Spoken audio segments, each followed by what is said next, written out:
తులసి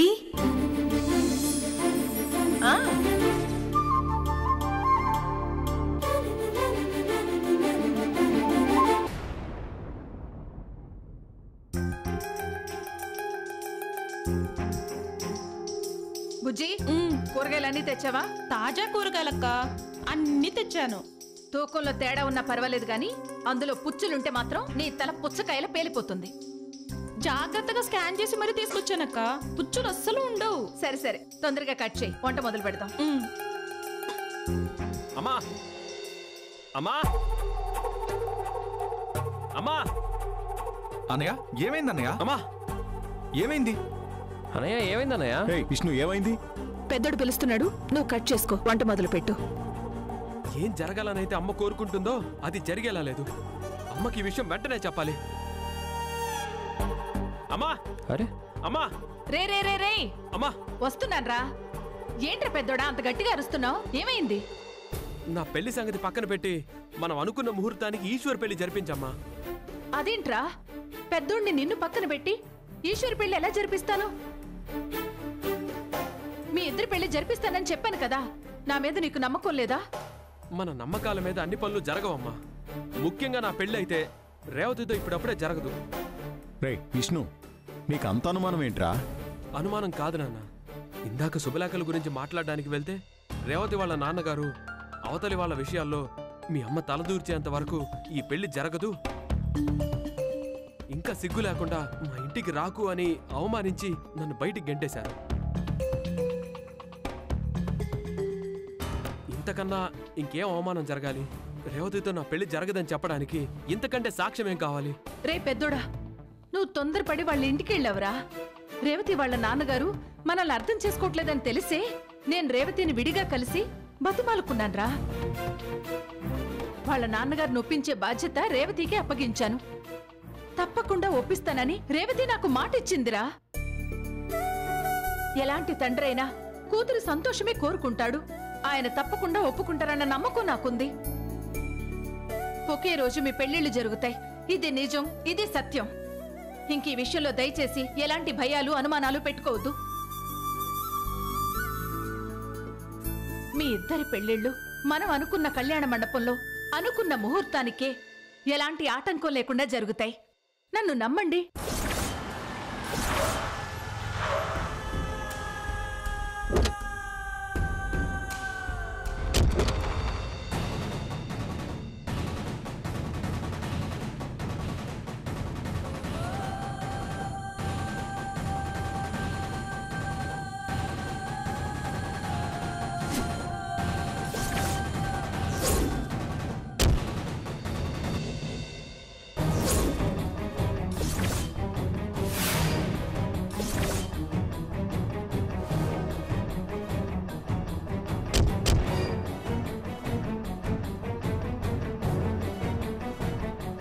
రే ఈశ్వర్, ఎవరా వీళ్ళు?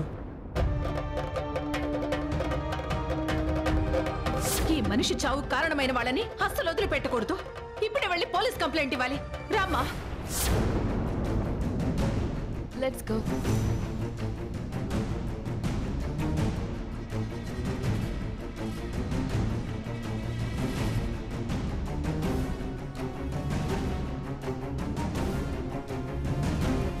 రే ఎవరా వీళ్ళు? మనం ఎప్పుడు చూడలేదు.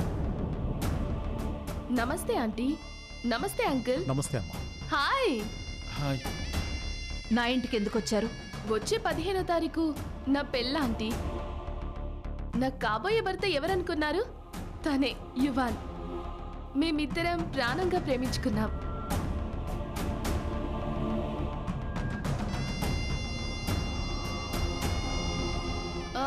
వీళ్ళు మీ కొడుకులే కదా? అవును. మీరందరూ కలిసి కుటుంబ సమేతంగా మా పెళ్లికి వచ్చి మమ్మల్ని ఆశీర్వదించాలి. కార్డ్ తీసుకోండి ఆంటీ. బాగుందమ్మా, చాలా బాగుందమ్మా నీ పెళ్లి పిలుపు. చెయ్యాల్సిన పాపాలు చేసేస్తూ అన్నం తిని చేతులు కడుక్కున్నంత సులువుగా మీ పాపాలు కడిగేసుకుని పెళ్లిపీటలు ఎక్కేస్తారా? మీకు కాస్తైనా మానవత్వం ఉందా? తులసి, ఏం జరిగింది అసలు? ఇంతకీ వీళ్ళెవరు? పొద్దుటి నుంచి మీరు అసలు టీవీ చూడలేదనుకుంటా. అందుకే ఈ వార్త ఇంకా మీ చెవిలో పడలేదు. వీళ్ళిద్దరి ముఖాలు మీ కంట్లో పడలేదు. ఈ గడ్డంతో ఉన్న మహానుభావుడు పీకల దాకా తాగి రాత్రి ఎలా పడితే అలా కారు నడిపి ఒక అమాయకుడి ప్రాణాలు పొట్టను పెట్టుకున్నాడండి.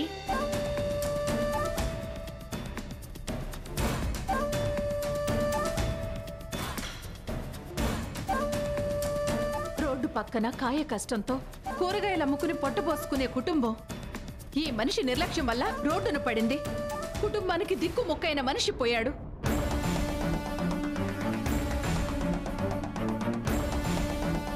యాక్సిడెంట్ జరిగినప్పుడు నేను బుజ్జి అదే రోడ్డు మీద వెళుతున్నాం. ఆ మనిషి చావు కళ్ళారా నేను చూశానండి. అంత ఘోరం చూడటమే కాదు, వెంటనే కార్ నంబర్ ఫోటో తీసి దగ్గరలో ఉన్న పోలీస్ స్టేషన్కి వెళ్ళి కంప్లైంట్ ఇచ్చాను.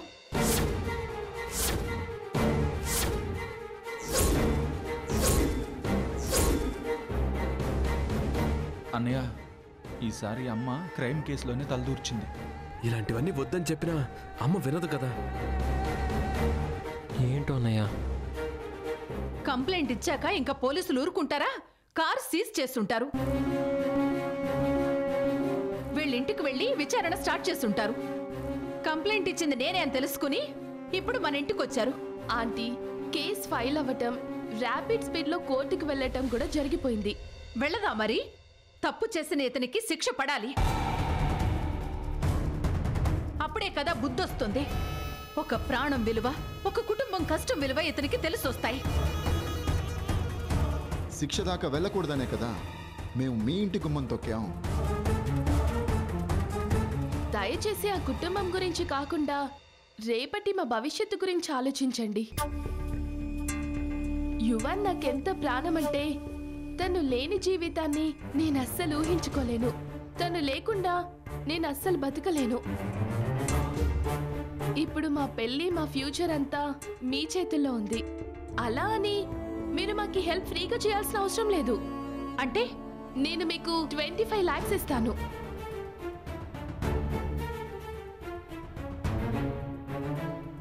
ఇస్తే రేపు కోర్టులో మీరు మాకు అనుకూలంగా సాక్ష్యం చెప్పాలి. ఎలా? తాగి కార్ డ్రైవ్ చేసింది యువన్ కాదు, అదిగో అక్కడ నిలబడ్డాడే డ్రైవర్. Kumar, come here.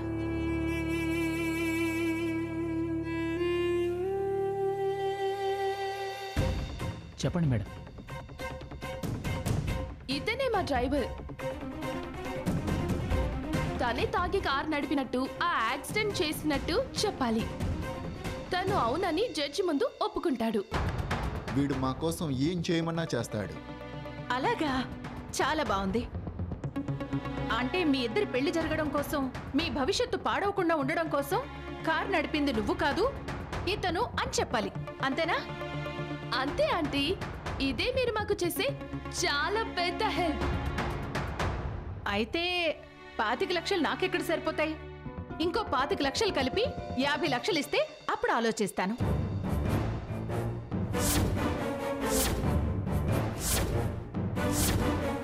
ఇవాళ రేపు చాలా రేట్లు పెరిగాయి.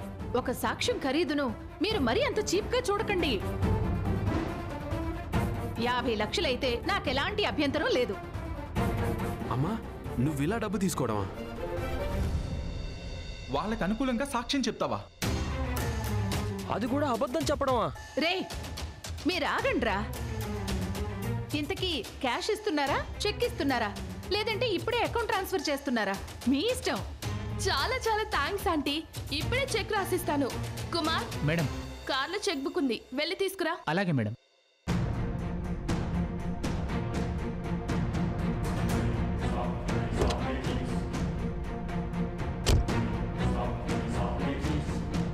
ఇదిగోండి మేడం.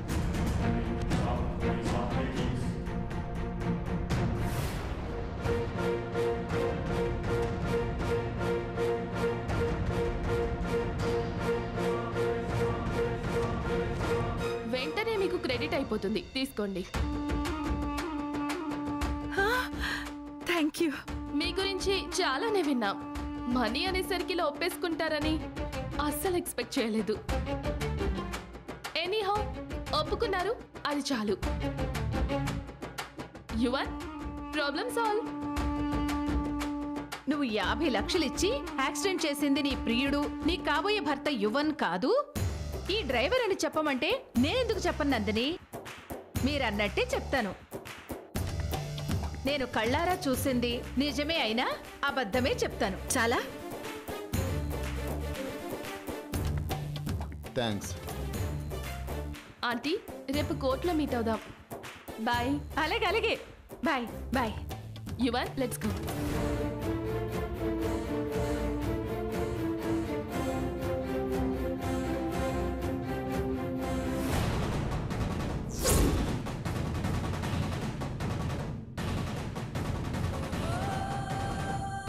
Let's go.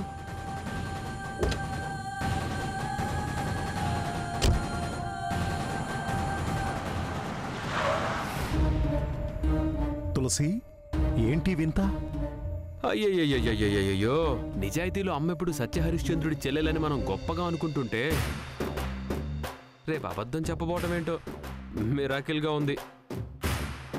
అమ్మా ఇదంతా నిజమా లేదంటే ఒరే అన్నయ్యలు మనలో ఎవరైనా ఇదంతా కలగంటున్నావా? రే రే రే, ఇక చాలా ఆపండ్రా. అసలే ఒకే రోజు ఒకటి కాదు 2 పెళ్లిళ్ళు పెట్టుకున్నాం. ఎన్ని లక్షలు ఖర్చుంటుంది? పెళ్ళంటే ఊరికే అయిపోతుందా? కలిసొచ్చిన అవకాశాన్ని కాదనుకోవడం ఎందుకు?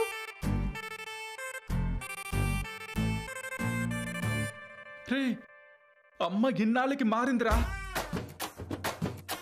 ఈ సమాజంలో అందరితో పాటు కలిసిపోయింది. ఇంకా మన పెళ్లిళ్ళు సంతోషంగా జరిగిపోయినట్టే.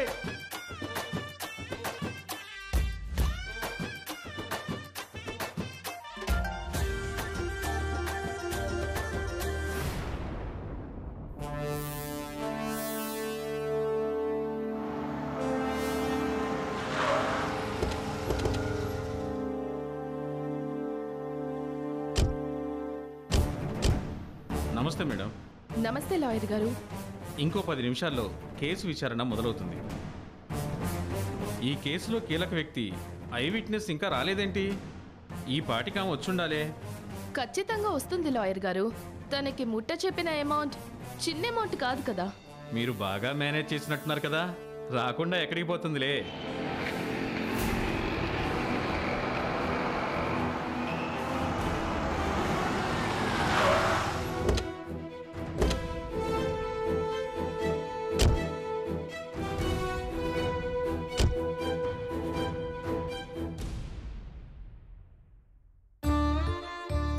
You don't worry, just relax. 1 అవర్లో అయిపోతుందని లాయర్ చెప్పారు. మనం వెళ్ళిపోవచ్చు. సార్ పదండి సార్.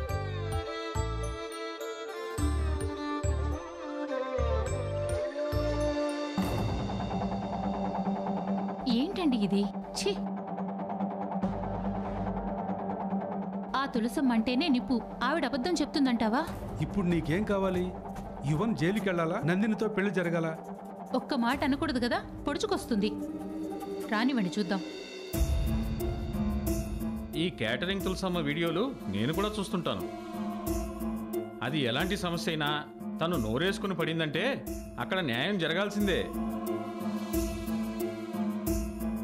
ఎదుటి వాళ్ళకి న్యాయం చేయడంలో ఎప్పుడూ ముందుండే తులసమ్మ ఇలాంటి అబద్ధపు సాక్ష్యానికి ఒప్పుకుందంటే ఆశ్చర్యంగా ఉంది మేడం. ఈ ప్రపంచంలో డబ్బుకు లొంగని వాళ్ళు ఎవరుంటారండి?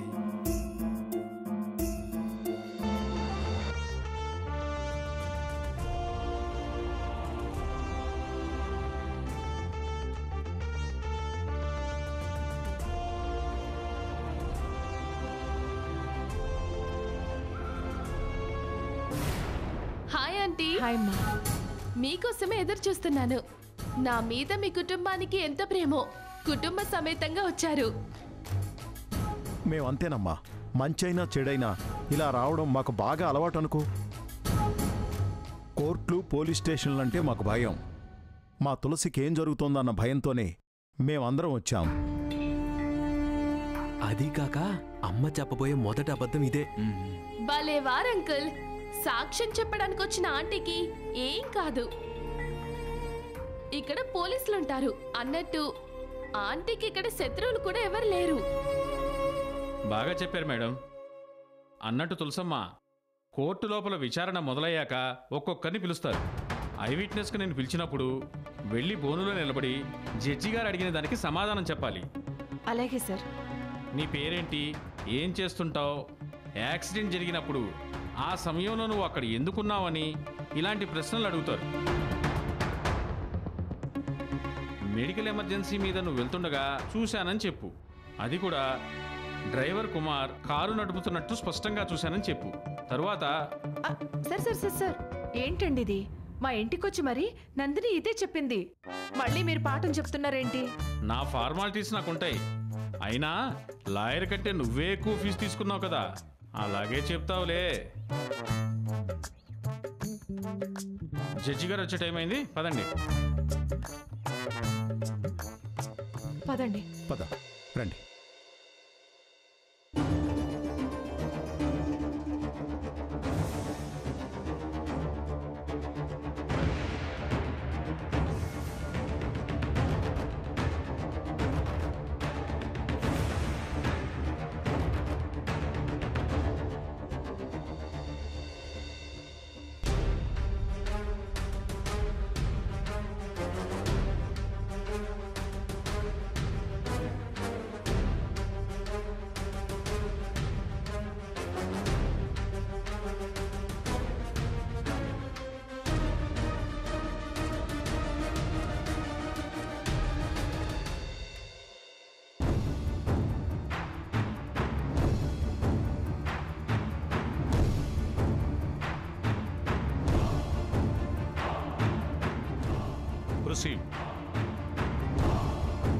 Case number 203 PS Madhapur Yarlagadda Yuvan Shankar.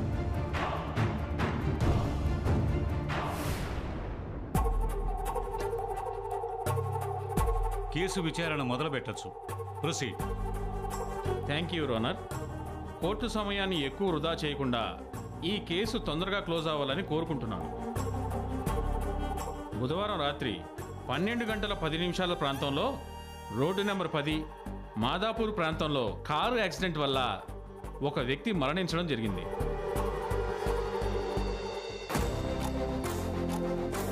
అలాంటి సంఘటన జరగడం దురదృష్టకరం.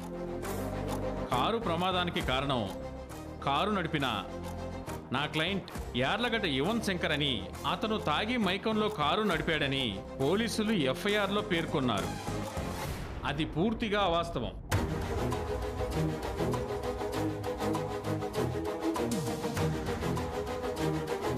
నా క్లయింట్ అదే కారులో ప్రయాణించాడు, కానీ కారు నడపలేదు, మద్యం సేవించలేదు, తనకు అలాంటి అలవాటే లేదు. లాయర్ గారు అబద్ధం చెప్తున్నారు యువర్ ఆనర్. మీరేం చెప్పాలనుకుంటున్నారో బోన్లోకి వచ్చి చెప్పండి. Thank you your honour.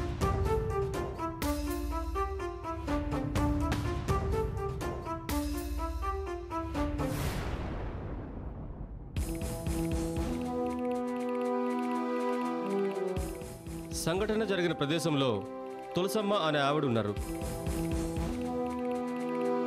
Car నడుపుతున్న యువన్ని ఆమె కళ్ళారా చూశారు.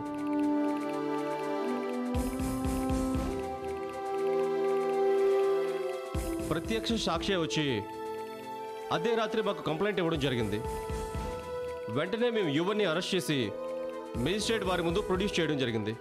ఇంతలోనే తన పలుకుబడితో నందిని అనే ఆమె తనను బెయిల్ మీద బయటకు తీసుకొచ్చి ఇప్పుడు ఏకంగా కేసునే పక్కదోవ పట్టించి యువన్ని ఈ కేసు నుంచి కాపాడాలని చూస్తున్నారు. Objection your honour. Yes proceed. అర్ధరాత్రి, అది కూడా అంత వెలుతురు లేని రోడ్డు మీద తులసమ్మ కారు నడుపుతున్న వ్యక్తిని గుర్తించడం చాలా కష్టం. కారు రిజిస్ట్రేషన్ నెంబర్ ఆధారంగా ఆ కారు యువంది కాబట్టి యువనే నడుపుతున్నారని తులసమ్మ పోలీసులు కలిసి ఎఫ్ఐఆర్లో యువన్ పేరు ఇరికించారు. యువర్ ఆనర్, మీరు అనుమతిస్తే ఈ విషయం ప్రత్యక్ష సాక్షి మూలంగానే నేను నిరూపిస్తాను. Yes proceed. తులసమ్మ తులసమ్మ తులసమ్మ.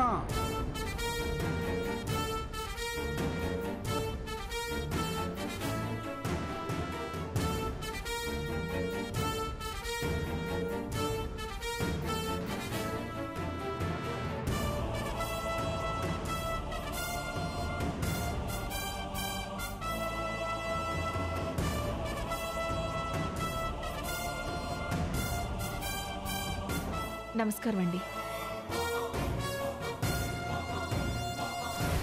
తులసమ్మ, మీరు ఏం చేస్తుంటారు?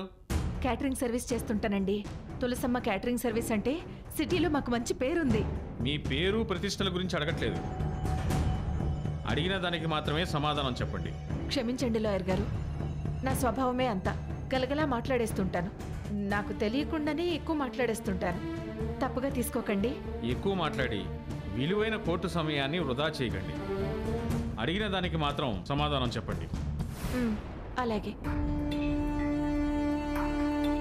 ప్రమాదం జరిగిన ఆ ప్రదేశంలో మీరు అక్కడ ఉన్నారా? ఉన్నానండి. ఆ టైంలో మీరు అక్కడ ఎందుకున్నారు? క్యాటరింగ్ సర్వీస్ పని పూర్తి చేసుకుని నేను అదే రోడ్ మీద ఇంటికి వెళ్తున్నానండి. అందుకే చూడగలిగాను. అంత చీకట్లో అంత స్పష్టంగా ఇవన్నీ మీరు ఎలా చూశారు? అది